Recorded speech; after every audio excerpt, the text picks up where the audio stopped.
La confiance, c'est vraiment le moteur qui permet l'apprentissage. Et que si un enfant n'a plus confiance en lui, il perd pied, en fait, et il perd pied dans son apprentissage.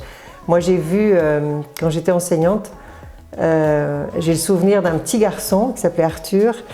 Et c'était à l'époque où on faisait des remédiations entre midi et 2 pour accompagner des enfants qui étaient en difficulté.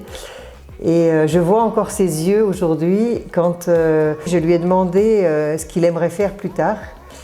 Et alors il m'a regardé un peu timidement en disant « Tu sais, j'aimerais être capitaine de bateau ».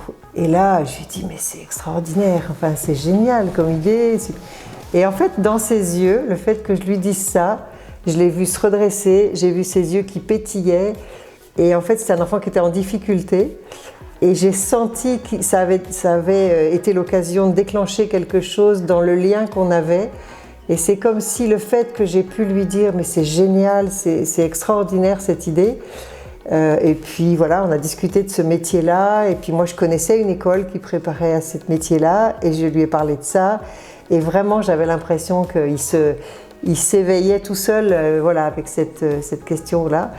Et vraiment, c'est des moments comme ça qui m'ont permis de croire que les enfants ont plein de capacités, mais que nous, adultes, on peut être ou les allumeurs d'une petite flamme, ou à l'inverse, un peu les éteignoirs. Et j'avais vraiment envie d'aller vers ça et de pousser ça, quoi. Voilà. Dame, c'est ça. C'est-à-dire qu'on a un parcours un peu non linéaire, on essaye d'être très créatif. Pourquoi ? Parce qu'on cherche en permanence à inventer comment on peut du mieux possible emmener des gens en confrontation avec de la beauté, avec des paysages ou des histoires ou de l'art qui va transformer leur vie.